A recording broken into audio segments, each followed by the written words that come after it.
ముందుగా క్రాంతి బ్రో మంచి information videos చేస్తాడు, మాకు మంచి నాలెడ్జ్ అందించే వీడియోస్ చేస్తాడు అనుకునే అందరికి ఇతను ఆ ఇన్ఫర్మేషన్ వీడియోస్ ని ఎలా చేస్తాడు, ఎక్కడ నుంచి కాపీ కొట్టి చేస్తాడో మీకు చెప్తాను. ఏంటి మా క్రాంతి అన్న వీడియోస్ కాపీ కొట్టి చేస్తాడా? లేదు లేదు, మా క్రాంతి అన్న వీడియోస్ సొంతగా రీసెర్చ్ చేసి కష్టపడి మా కోసం వీడియోస్ చేస్తాడు అనుకునే అందరికి ఇదిగోండి ప్రూఫ్స్ తో సహా చూపిస్తాను. ఇతను మెయిన్ గా ఈ వీడియోస్ ని హిందీ లేదా ఇంగ్లీష్ ఛానల్స్ నుంచి కాపీ కొట్టి చేస్తాడు. ఇతను ఈ పని ఎప్పటి నుంచో చేస్తున్నాడు. అప్పట్లోనే ఇతను చేసేది కాపీ కంటెంట్ అని ఒక 7th క్లాస్ పిల్లాడు ఎక్స్పోజ్ చేశాడు విత్ ప్రూఫ్స్ తో సహా. అవును, ఒక 7th క్లాస్ పిల్లాడు ఎక్స్పోజ్ చేశాడు విత్ ప్రూఫ్స్ తో సహా. అప్పుడు మీకు గ్రేట్ ఇన్ఫర్మేషన్ వీడియోస్ ని కాపీ కొట్టి అందించే మీ క్రాంతి అన్న ఏం చేశాడో తెలుసా? ఆ చిన్న పిల్లాడిని భయపెట్టి బెదిరించి ఆ వీడియో డిలీట్ చేసేలా చేయించాడు.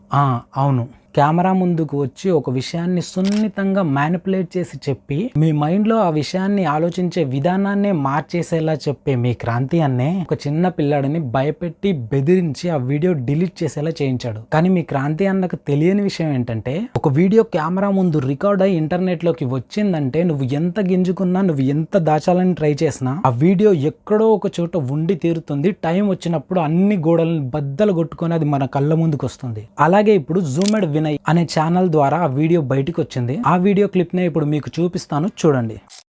సో ఇప్పుడు నీ రియాలిటీ ఏంటో జనాలకి నేను చూపిస్తాను. ఒకవేళ క్రాంతి వ్లాగర్ వీడియో ఒక మూవీ అయితే అది రీమేక్ మూవీ మాత్రమే అవుతుంది. అర్థం కాలేదా? Let me explain. దాచాం కుప్పలు కుప్పలుగా. ఆ వీడియోస్ ఏంటంటే హైట్ వీడియో ఒకటి, జపాన్ ఎయిర్పోర్ట్ వీడియో ఒకటి, జపాన్ డెవలప్మెంట్ వీడియో ఒకటి, K-pop industry video, the rise and fall of Nirma, why UPI hates UPI, why USA hates UPI, stadiums video, DMart video, cartoon network video.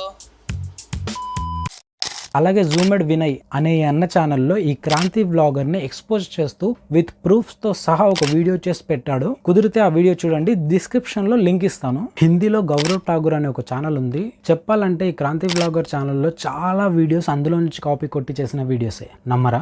ఇదిగో చూడండి. ఒకటోది, ఇది కాపీ కూడా కాదు, కాపీ పేస్ట్ లా ఉంది. ఎందుకంటే తమ్నేల్ ఐడియానే కాదు, తమ్నేల్ లోని కుక్కపిల్ల ఫోటోని కూడా మార్చలేదు. ఇదిగో రెండోది, ఈ మార్స్ వీడియో కూడా మక్కి దింపేశాడు, జస్ట్ లైక్ కాపీ పేస్ట్. మూడోది, నాలుగోది, ఐదోది, ఆరోది, ఏడోది. ఇందులో కంటెంట్ రీసెర్చ్ ఎక్కడ ఉందిరా? కాపీ పేస్ట్ చేయడం తప్ప. అలా కాపీ పేస్ట్ చేసి 1 మిలియన్ సబ్స్క్రైబర్ని సంపాదించుకున్నాడు. అది సంపాదించుకోవడం కాదు, అంతమందిని ఎర్రి చేశాడు. ఇతను కేవలం కాపీ కొట్టే వీడియోస్ మాత్రమే కాదు, హిందువులకు వ్యతిరేకంగా అలాగే ఇండియాకి వ్యతిరేకంగా కూడా వీడియోలు చేస్తాడు. రాముడు కేవలం రాజ్యం దక్కించుకోవడానికి మాత్రమే అడవులకి వనవాసానికి వెళ్ళాడని వీడియోలో చెప్తాడు. తన రాజ్యం దక్కించుకోవడం కోసం 14 సంవత్సరాల వనవాసం చేశారు. అలాగే ఇంతమందికి నచ్చి ఇంతమంది అప్రిషియేషన్స్ పొందుతూ పాకిస్తాన్ చేసిన దారుణాల గురించి కళ్ళ కట్టినట్టు మనకు చూపించిన దురంధర్ సినిమా గురించి కూడా ఈ క్రాంతి వ్లాగర్ కి ప్రాబ్లమే. ఈ సినిమాలో చూపించింది మన ఇండియా మీద పాకిస్తాన్ చేసిన దాడుల గురించి, దుర్మార్గాల గురించి మన కళ్ళం కట్టినట్టు చూపించిన ఇతనికి మాత్రం అవేవి కనబడలేదు. ఆ సినిమాలో కేవలం ఒక్క విషయమే కనబడింది, డిమానిటైజేషన్ చేసింది చాలా గ్రేట్ ప్లాన్ గా చూపించారు. కానీ అలా చేసినప్పుడు చాలా ఇబ్బందులు పడ్డారు, చాలా దారుణాలు జరిగాయి అండ్ చాలా మంది చనిపోయారు. ఆ సినిమాలో అన్ని విషయాల గురించి చూపిస్తే ఇతను మాత్రం కేవలం ఈ ఒక్క విషయం మీదే, అది కూడా మొత్తం నెగిటివ్ గా 16 నిమిషాల వీడియో చేశాడు. ఆ సినిమాలో చూపించిన అన్ని దారుణాలను పక్కన పెట్టి ఇండియాలో ఉంటూ ఇండియన్ అయ్యింది, ఇండియన్ గవర్నమెంట్ చేసింది తప్పని చెప్తున్నాడు. అసలు వీడు సారీ అసలు ఇతను ఇండియనేనా? డిమానిటైజేషన్ ఎందుకు చేశారు, ఎందుకు చేయాల్సి వచ్చింది అని ఇతనికంటే బెటర్ గా, ఇతనికంటే 100% బెటర్ గా విఆర్ రాజా అలాగే వినయ్ అన్న చెప్పాడు. ఒకసారి మీకు కుదిరితే ఆ వీడియోస్ చూడండి. ఒక ముస్లిం కు అన్యాయం జరిగిందని కోవబనిష్ లో 1 కాదు 2 కాదు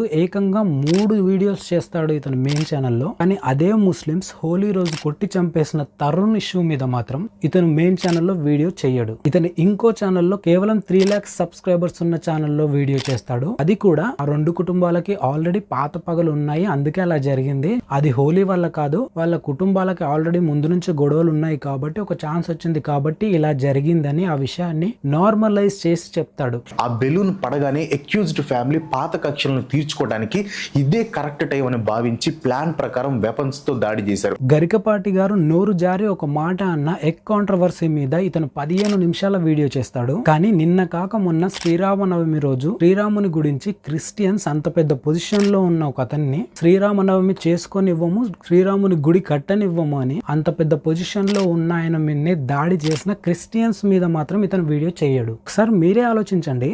ఇతను సారీ వీడు చేస్తున్నది కరెక్టేనా? వీడి వీడియోస్ చూసి మైండ్ ని మ్యానిపులేట్ చేసుకునే దానికి బదులుగా వీడికంటే మంచిగా, వీడికంటే బెటర్ గా ఇన్ఫర్మేషన్ ఇచ్చే VR Raja and NB show videos చూడండి, చాలా బెటర్. వీడి వీడియోస్ చూడకండి, మీ మైండ్ ని మ్యానిపులేట్ చేసుకోకండి. ఆల్రెడీ వీడి వీడియోస్ చూసి వాళ్ళ మైండ్ ని మ్యానిపులేట్ చేసుకునే వాళ్ళందరూ ఈ వీడియో కింద బ్యాడ్ కామెంట్స్ పెట్టడానికి రెడీగా ఉంటారు. వాళ్ళందరి కోసం ఇది.